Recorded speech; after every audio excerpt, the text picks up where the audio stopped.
In a single moment, your life can change. Moments with Marianne is a transformative hour that covers an endless array of topics with the best of the best. Marianne's guests are leaders in their field, ranging from inspirational authors, top industry leaders, business and spiritual entrepreneurs.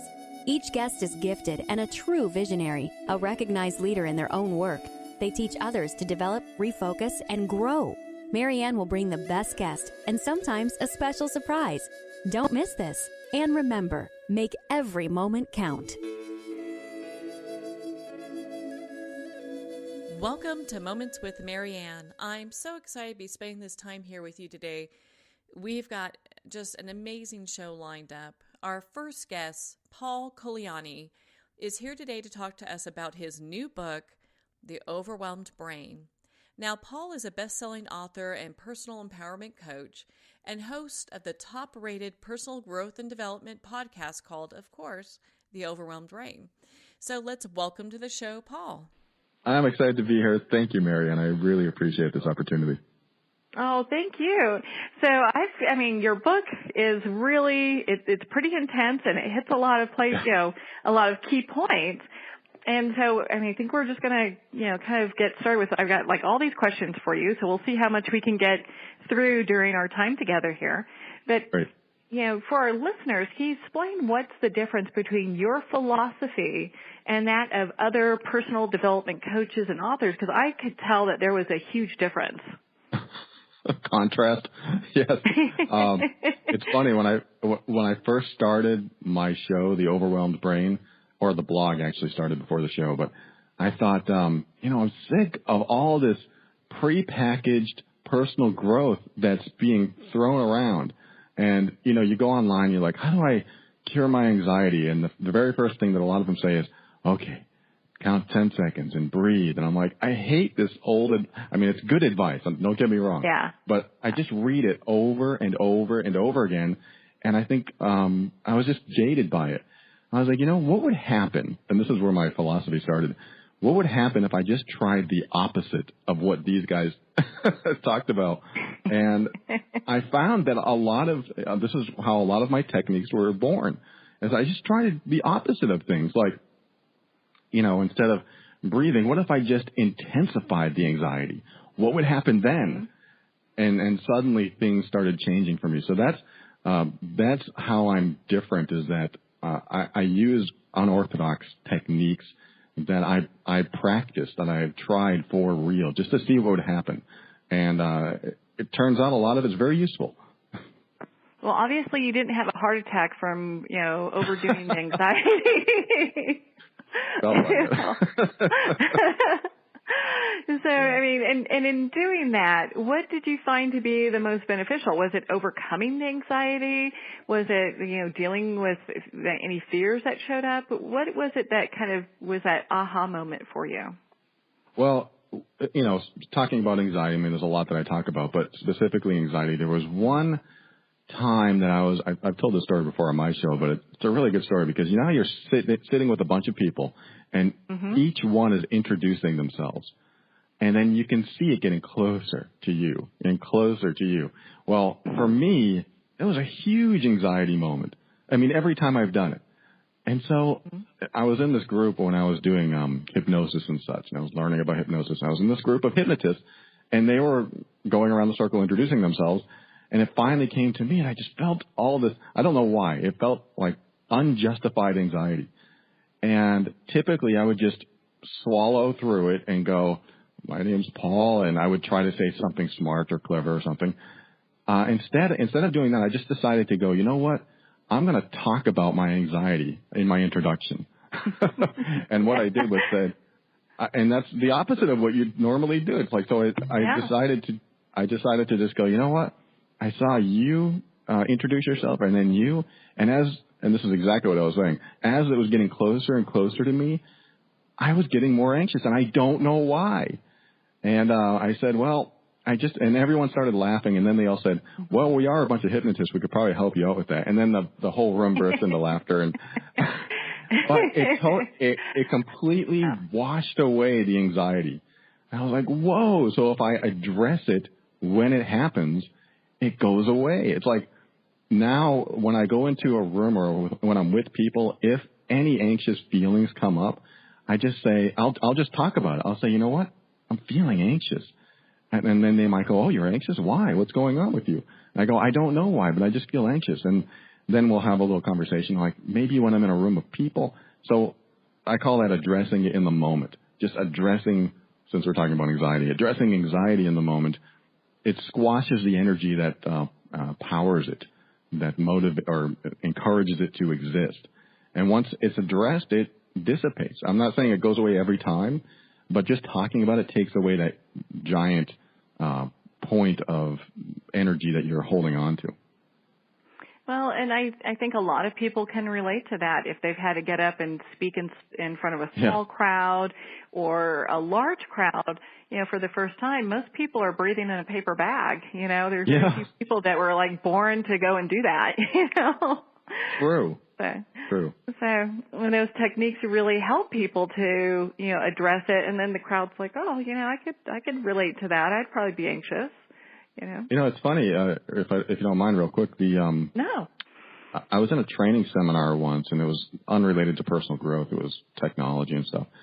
And part of our training was to get up in front of the room and teach a subject. And it was just a real quick 5-minute presentation. And there were people that were very nervous. And we were taught to not go up there and tell people that we're nervous. And that's what we were taught. Like, when you're on stage, don't tell people your vulnerabilities.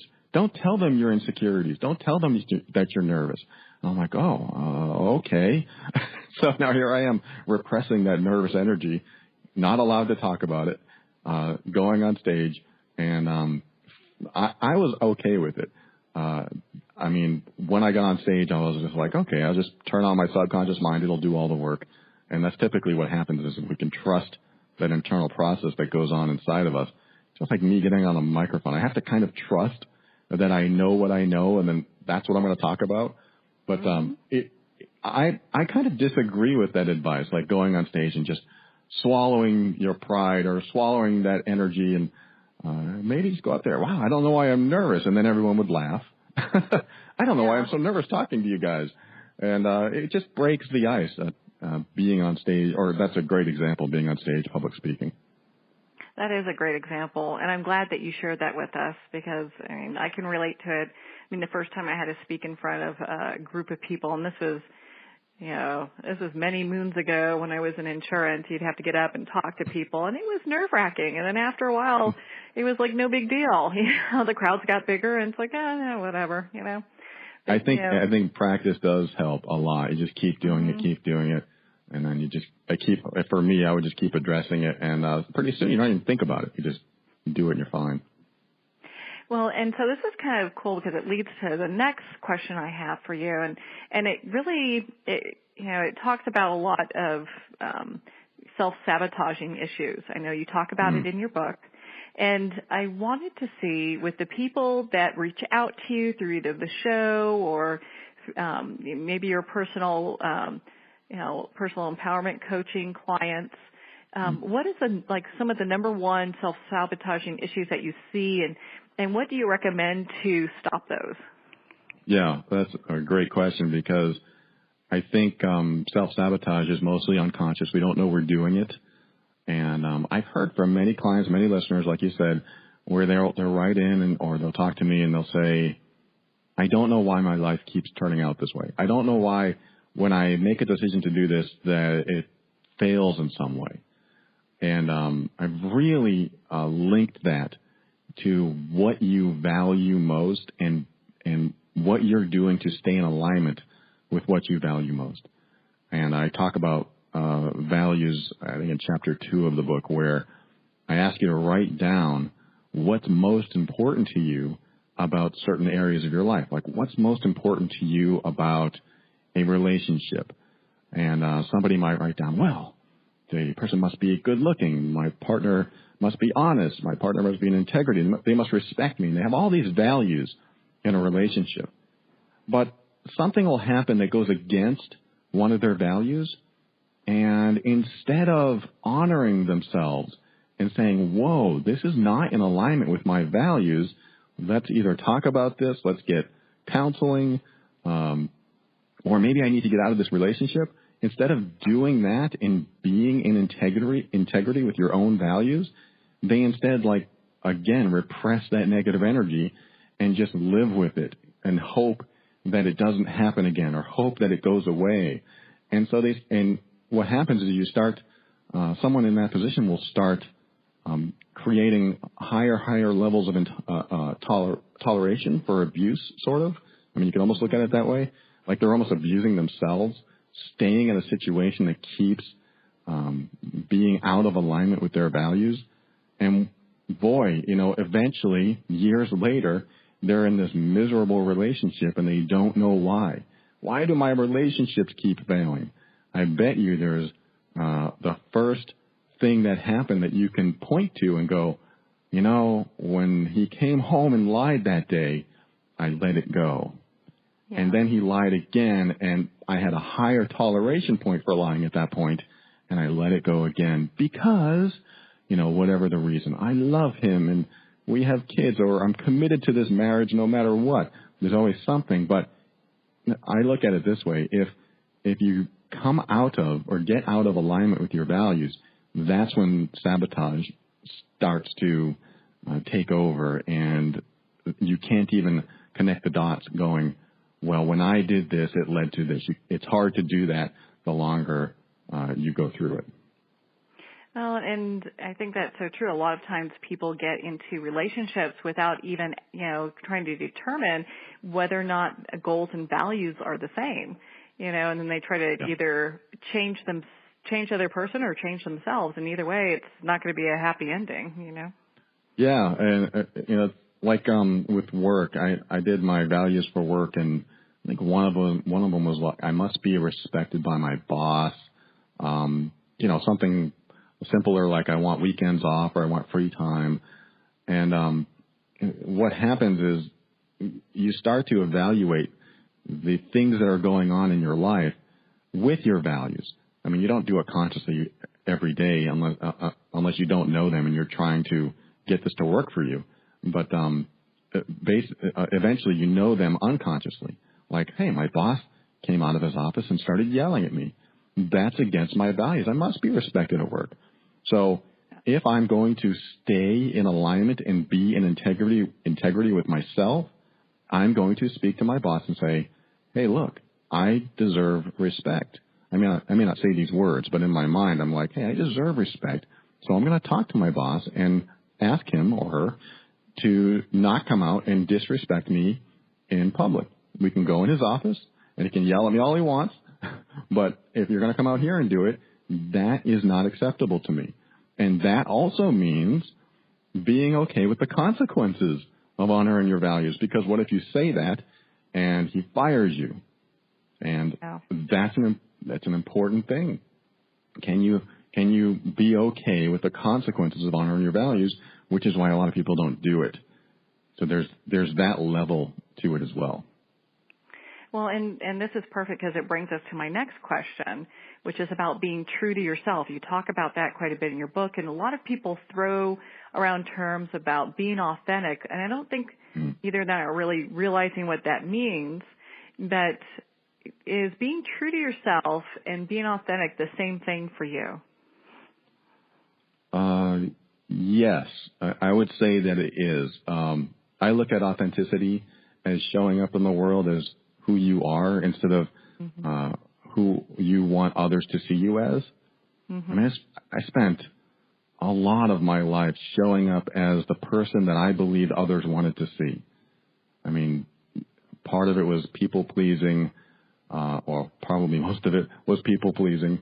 If I'm nice to other people, they'll like me. If I do anything they ask, they'll love me. They'll like me. They'll keep me in their life. They'll keep me in the relationship. So time after time, year after year, I would always show up as the person that I believed they wanted to see. So I never really had my authentic self showing up in situations because I wouldn't be honoring myself. If they wanted, have you ever moved like one of those hideaway bed couches? They're like 600 pounds. Yes, they are. They're just so damn heavy. And I would be the type of person who has had back surgery and will go, of course I'll help you with your hideaway bed couch. Oh, no. That's not being authentic. Of course I don't want to do that. It's dangerous for me, for one. But even if it wasn't dangerous and it was just a lot of hard work, I knew I'd be sore the next day. As much as I'd want to, I'd be like, I'm just not equipped to do that. So that's one of the ways, you're honoring your own boundaries. You're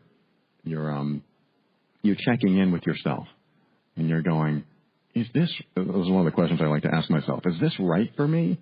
I mean, that's a great way to find out if you're actually being authentic, is you go into a situation and you ask yourself, is this right for me? Or somebody asks you a question and you're about to answer and you ask yourself, wait, is this answer good for me? Is it right for me? Is it in integrity with who I want to be? Is it in alignment with who I want to be?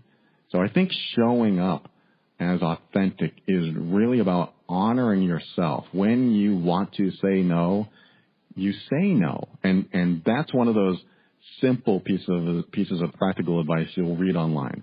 Just honor yourself and say no when you mean it.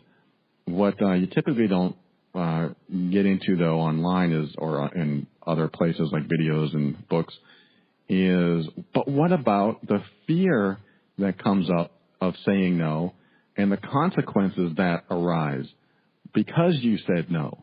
I mean, it's easy to say, just say no when you mean no.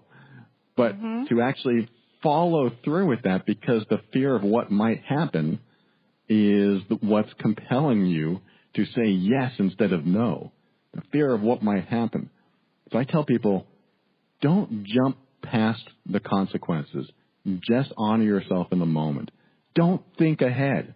Do it because it's right for you now, and then deal with the consequences later. It's a subtle shift, and it's hard to do, but the more you do it, just like public speaking, the more you do it, the more you get used to it, and the more it feels right to you, and the more your life works out. And I've tested that over and over again. The more your life works out as you honor yourself. Well, and I can easily see why people are, just clamoring about you as a personal empowerment coach, because it's important to realize being true to yourself and being authentic and what that really means for you and drilling that down. And I think a lot of times people just don't even, they have no idea like what that means. And so you explain that so well, and I want to thank you for doing that, because I think a lot of people need to hear that. Thank you for that. Yeah, of course. Now, in your book, which I just love this book, The Overwhelmed Brain, everyone's got to go out and get a copy of it right now because it is a game changer. In your book, you talk about 4 choices that a person can make, and it's pretty controversial. So can you share some of that with our listeners and why this is the most controversial section of your book?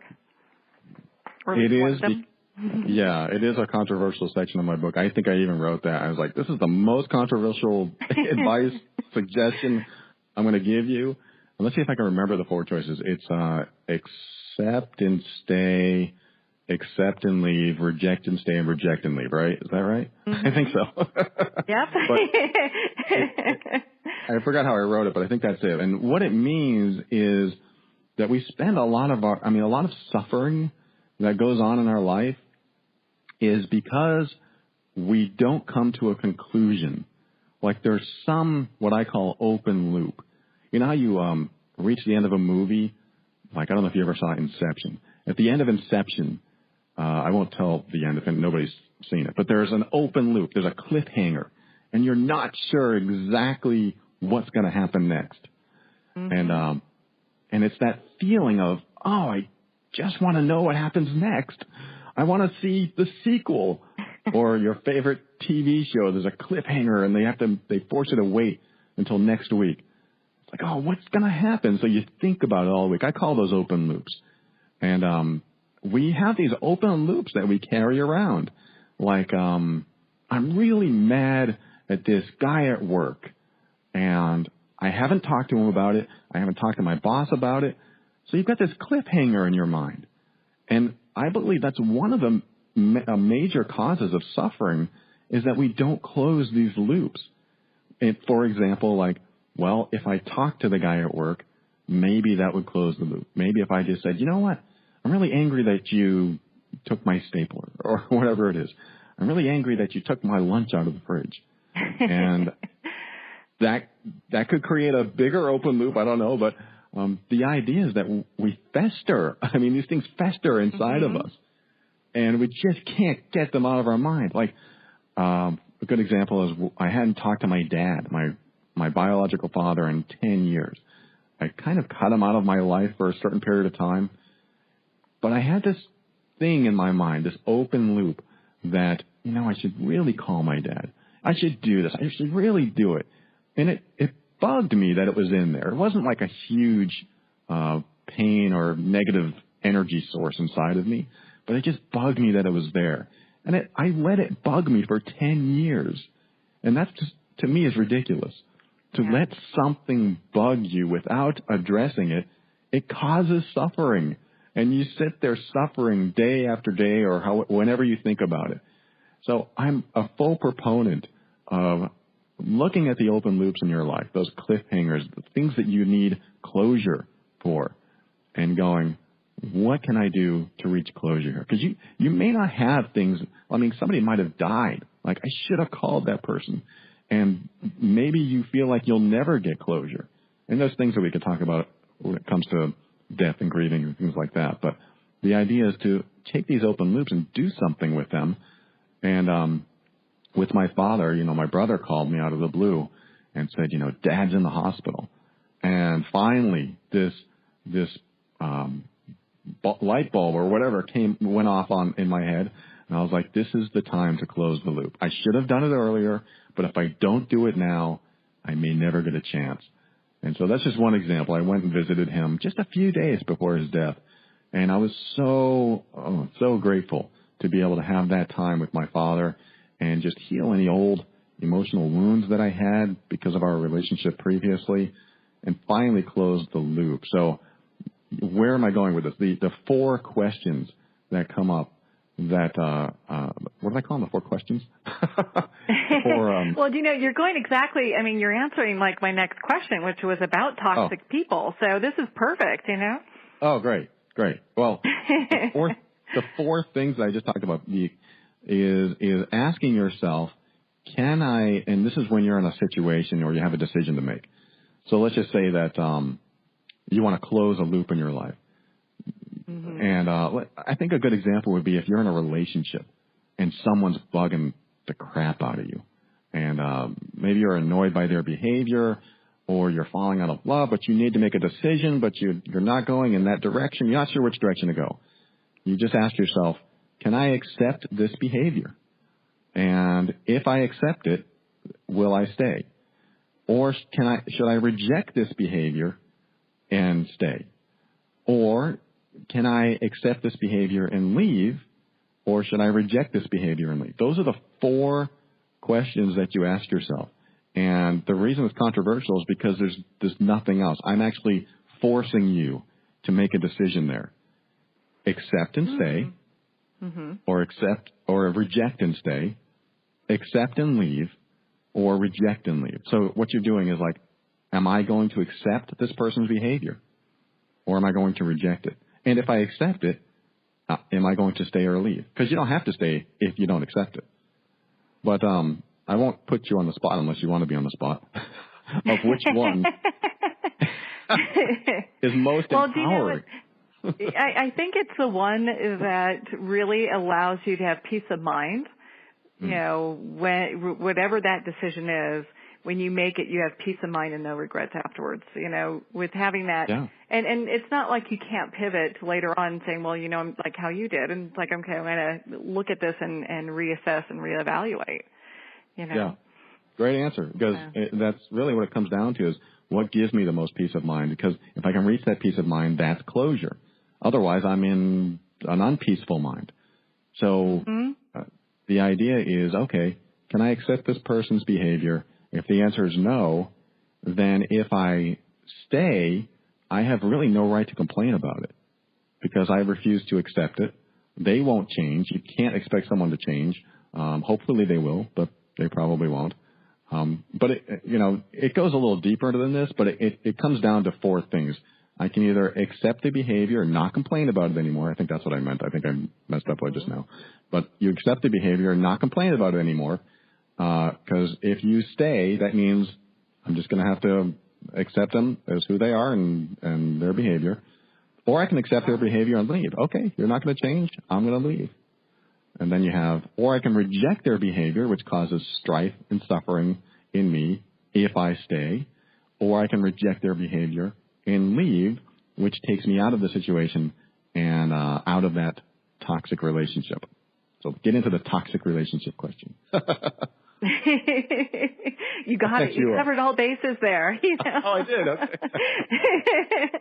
Well, and I think it's important because a lot of times people were like, gosh, and like my mom's an alcoholic and, I have kids, but I really don't want her around, but I don't want the kids being out without a grandparent. And I think just, establishing boundaries and really deciding whether or not having a toxic person in your life is something that you want to go ahead and do. And you really have to assess it. So I liked having those 4 choices because it's kind of, it's kind of where the rubber meets the road. Let's kind of figure this out instead of just having it an open-ended disaster, Yeah, that's a great way to put it. And I think a lot of people get stuck on a choice because it's family. I mean, when it comes to family, or because they're close, or because I've committed to this relationship, but I'm going to keep going for it, even though it's toxic to me and it's making me suffer. And people do that. I've done that. I did that in my marriage. I'm going to just keep doing this, and I'm going to keep chipping away at it, even though year after year it has not gotten better. In fact, it's only gotten worse. And you can look at your patterns, your trends in life, the past few months or years, and figure out where it's going to go by looking at history. It got worse this year. It got worse this year, but I'm still trying. I'm still trying to get it better and take out the toxicity. And you can doesn't that equal the definition of insanity? Yes. To some degree. I mean, because yes, it's crazy. Good old Albert Einstein. Because I mean, really, it's until we're able to say, hey, let's make changes and obviously they're not changing, so we either accept it like your 4 choices say, or we put our hands up. I mean, you've got choices to make going forward, because obviously it's not a changeable situation. Okay, so I think I've got time for one more question here. So, great. I want to switch over to another topic that your book covers, and it's fear. So is it possible, is there a possibility that fear will ever die? No.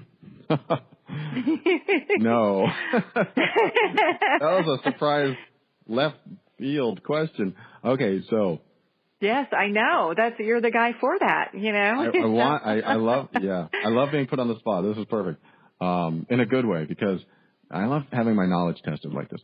Because is fear ever going to die? Well, you can look at the tactical response and say, no, we have a fight or flight mechanism or freeze mechanism on purpose so that we can take action or do what we need to do in that situation. But if I were to apply this on a personal level, and can you get to a point where you are that fearless warrior walking through the field with all these gunshots going by and whizzing by your face, and you're like, I don't care. I have no fear. I'm going to walk straight into this battle, and I'm going to head straight for that point.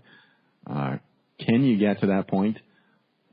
I believe you can get pretty darn close, but will it ever be eradicated? Like, it's funny. Like, I listen to Eckhart Tolle sometimes. Yeah, well, yeah.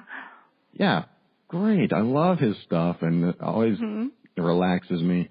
And you could tell he's just like, okay, I've dropped the ego or whatever he says, and he doesn't let that control him, because fear comes from a very ego-centered place sometimes.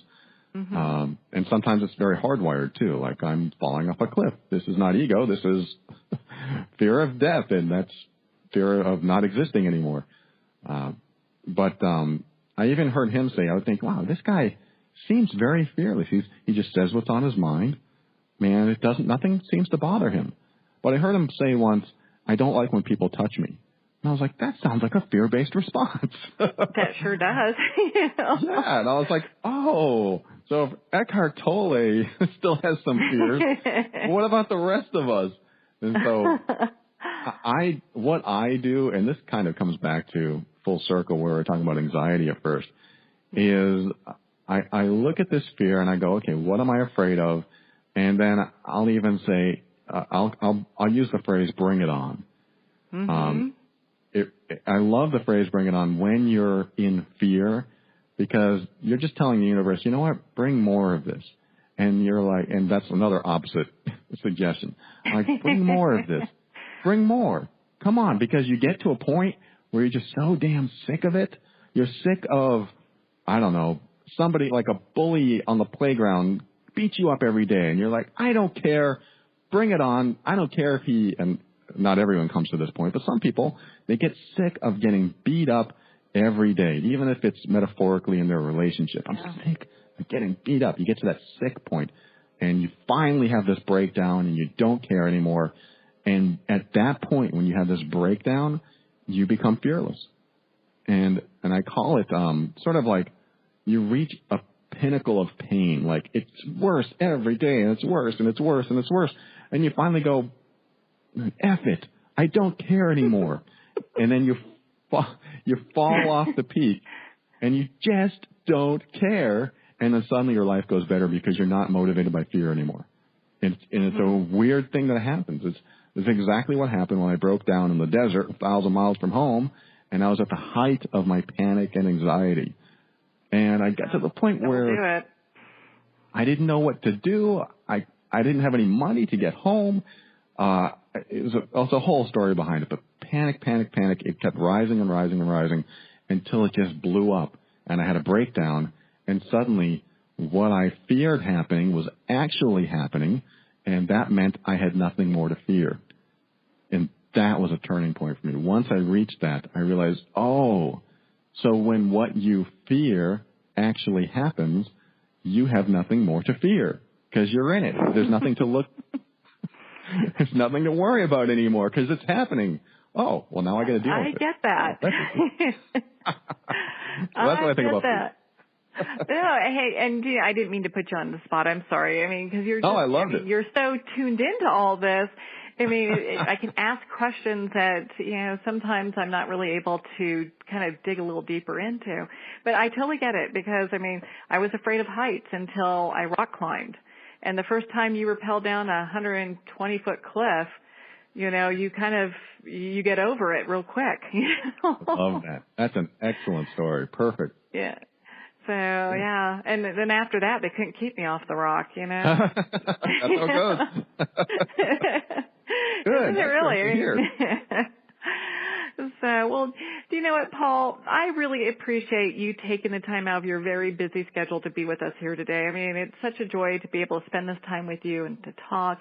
Before we go, where can our listeners find you? And I know that you're insanely busy, but are you accepting any more coaching clients for personal empowerment? Because I'm sure people are lining up for that one.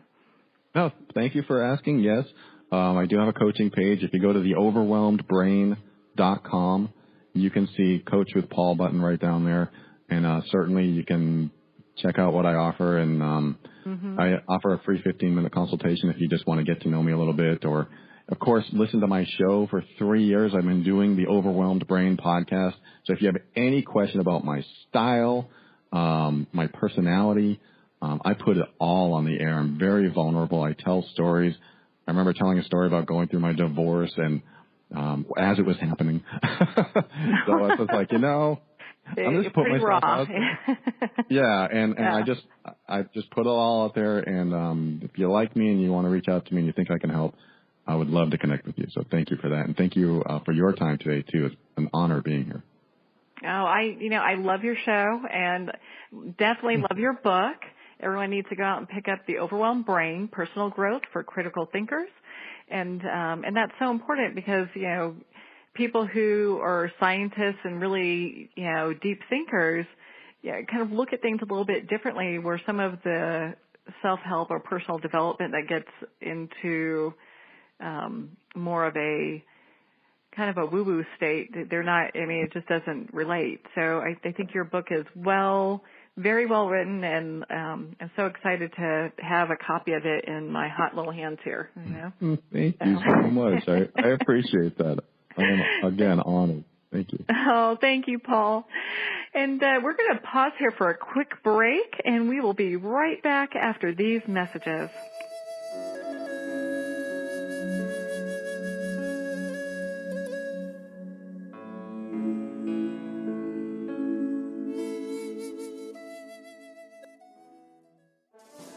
Internationally recognized and award-winning author Judy Goodman works and teaches outside the box of limited thinking. Working with people from every walk of life, her goal is to empower you to be the best you can be, no matter what the challenge is. Born with the gift of seeing beyond our normal vision, she has an extraordinary gift of working with every challenge. Teaching beyond conventional wisdom, her work is described as life-changing. Visit judygoodman.com. That's judygoodman.com.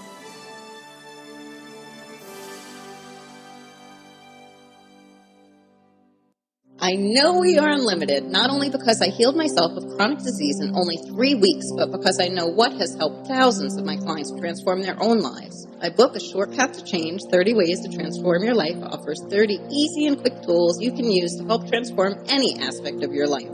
Visit and subscribe to my site, JennyMannion.com, JennyMannion.com, for free gifts, including a guided healing meditation and the first chapter of my book. I look forward to offering you easy ways to help you get clear for the new year.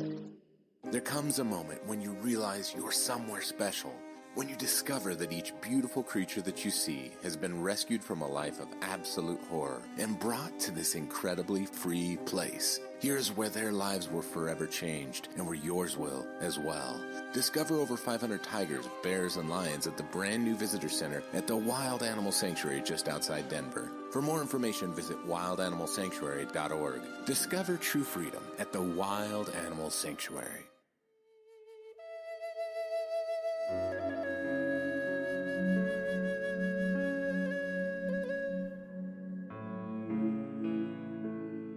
Welcome back to Moments with Marianne. Our next guest, Alyssa Malehorn, is here today to talk to us about How Old Is Your Soul? Now, Alyssa is a spiritual teacher, soul guide, psychic medium, and divine transmitter of healing energies. So we're here today to talk to her about her new book, How Old Is Your Soul? And welcome to the show, Alyssa. Well, thank you. I'm happy to be here. Oh, thank you. What a joy it is to have you here. So, man, when I got my hands on this book, it's like, well, we've got to talk. Yeah, I know it's different than a lot of what's out there right now. I definitely had that feeling actually when I was writing it. Well, and actually that brings me to my first question for you. Anytime a book is created, it's such a journey. And I wanted to kind of hear a little bit about your inspiration in creating this book. Well, I have a private practice where I consult with clients and I teach workshops in all aspects of spirituality and the intuitive arts and healing.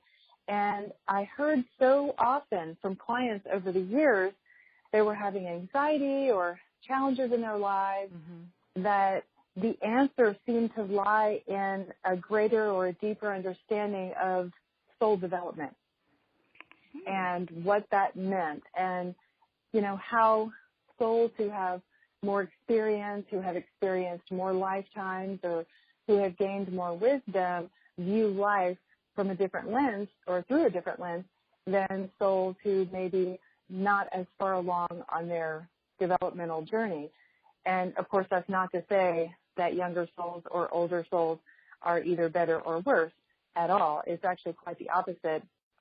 The idea is when you understand the different types of souls and how they develop and how we all are moving through this journey, the level of compassion that you have for yourself and for others just skyrockets. And you're able to, over time, kind of working with the concepts in the book and some of the different tools that I include there, your compassion level rises and your level of judgment of making someone else right or wrong, or yourself right or wrong, or good or bad, all of that starts to fade away. So that was kind of the overall impetus, the overall feeling behind even starting it.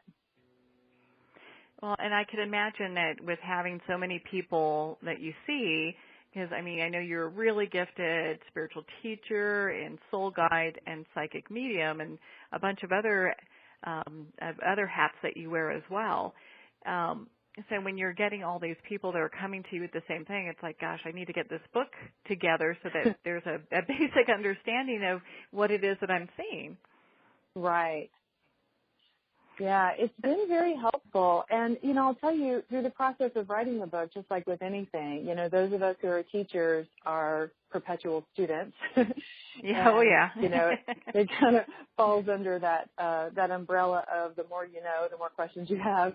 And so I absolutely experienced such a transformation myself while moving through the process of writing it. So certainly the process of writing it was actually a gift to me as well, and I was just grateful that it's been so well received.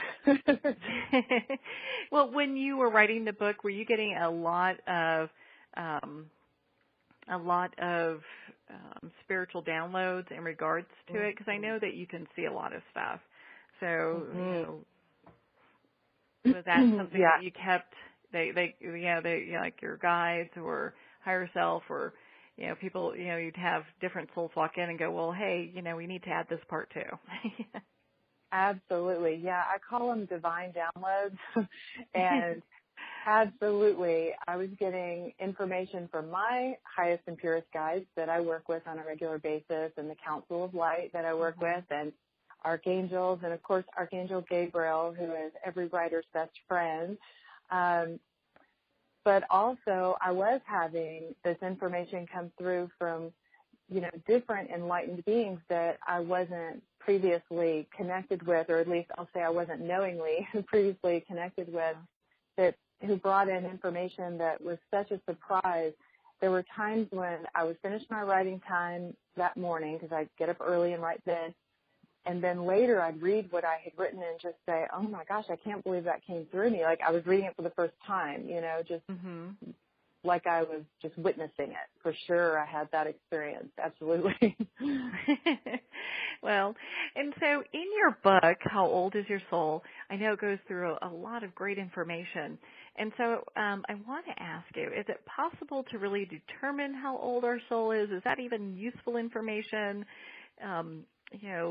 Why would we want to have an idea if we're a young soul or an old soul?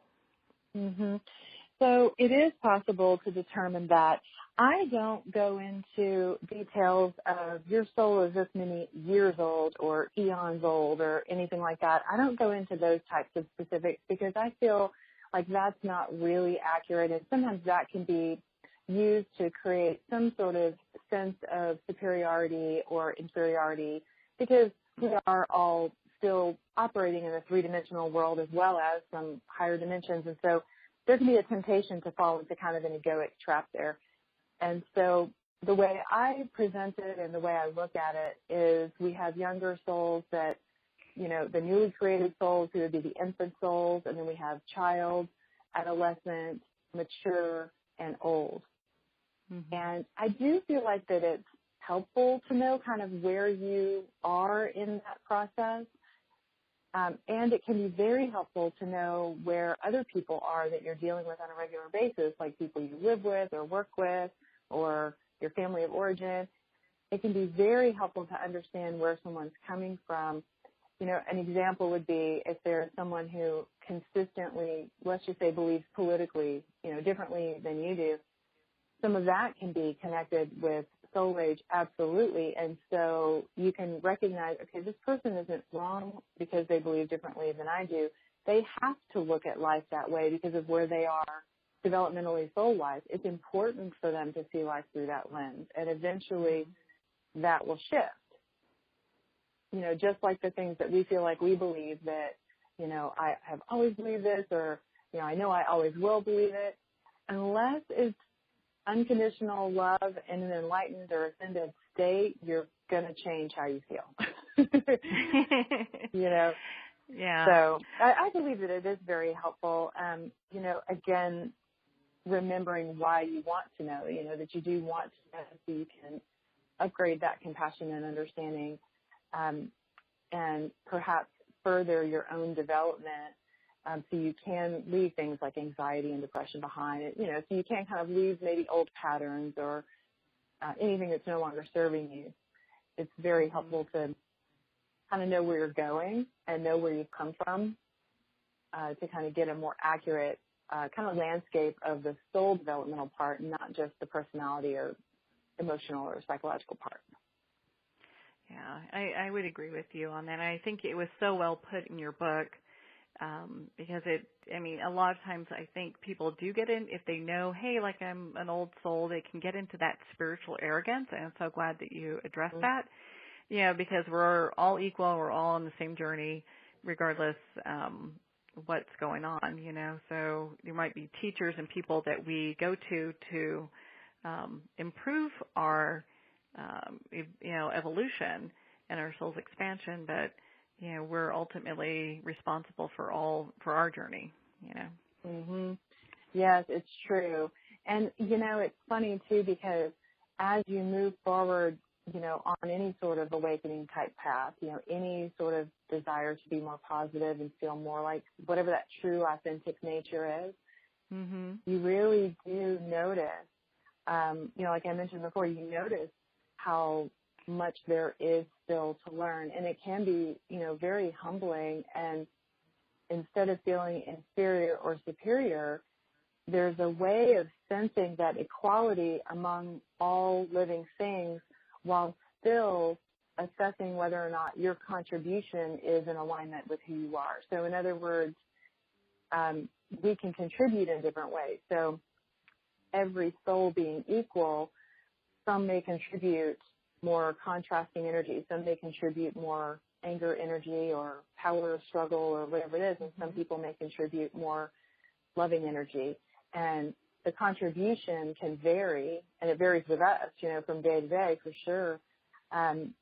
However, that doesn't have anything to do with the innate value or equality of the soul. And so it can be really helpful to kind of separate that out in your mind a little bit, you know. Yeah, be able to look at that. So how do, like, the ascended masters play a part in our soul's expansion? You know, what I've seen is that different ascended masters tend to connect with different people who are involved in different things. So, for example, I've seen some ascended masters consistently work with people who have deep fear or post-traumatic stress or things like that. And, you know, for example, Dwal Kul and Saint Germain and ascended masters such as that, they tend to help those who are removing core fears. And then we have some ascended masters that help with different aspects of our development. And they can kind of come in and out. You can have a real connection with an ascended master, knowingly or not, for a period of time in your life, and then there can be a shift, you know, kind of a changing of the guard, and then you can get, you know, help from other masters. And the same way with our guides, you know, we can have different guides come in depending on what it is we're learning at that time and where we are in our development.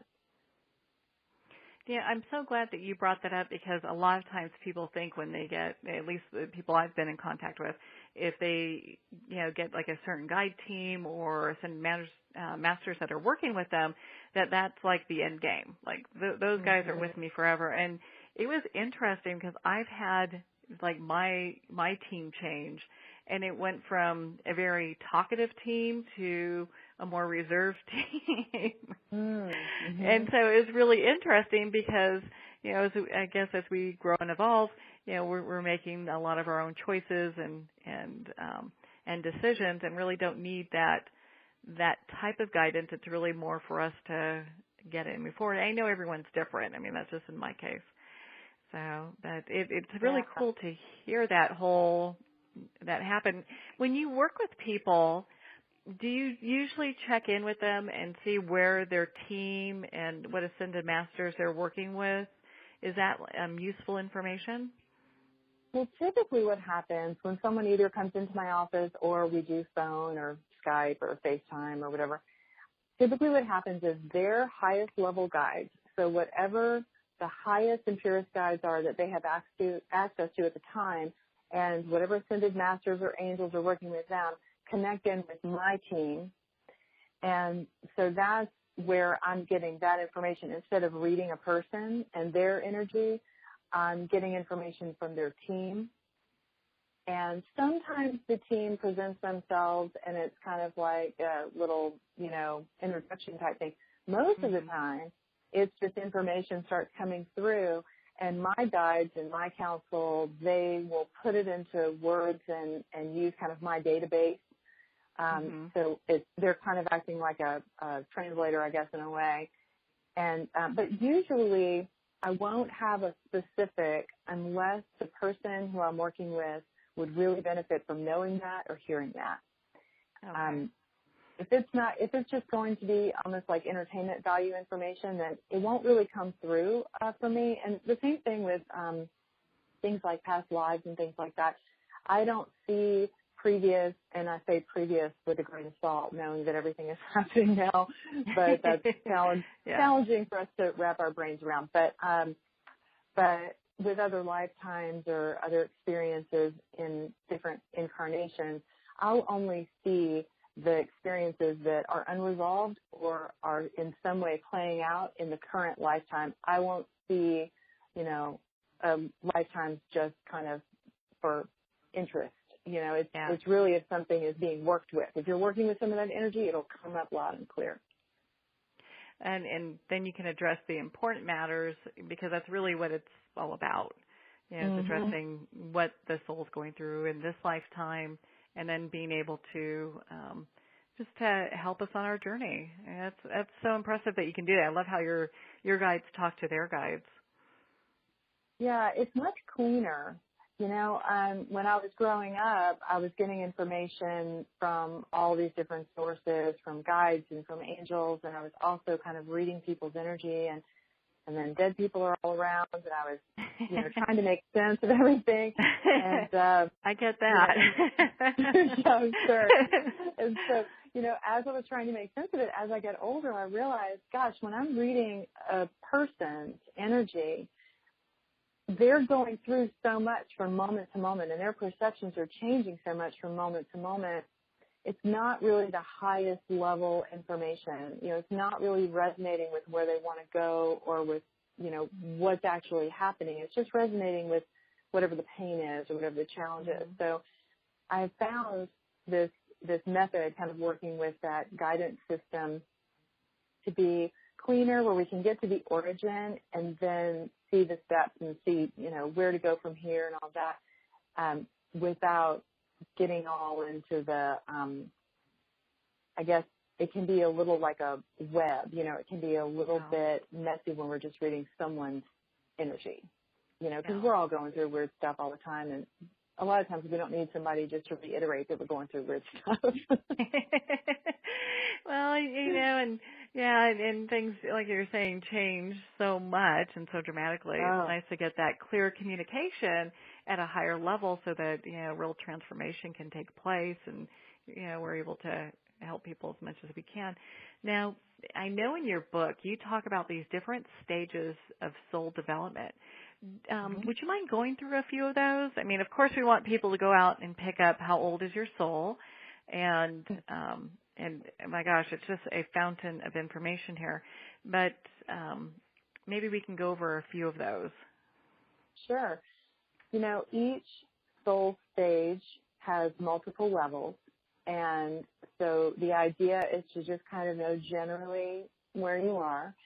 And if we start with kind of the middle range, which I refer to as the Adolescent Soul Age, and I use these terms kind of relating to our physical growth, child, adolescent, old, just because it's an easy way for us to kind of understand levels of experience. So if we look at adolescent soul ages, those who are in that adolescent group are the ones who are very energetic in terms of activism, although older souls can be as well and younger souls can be as well, but they tend to really want to be front and center. They tend to really want to be in the spotlight.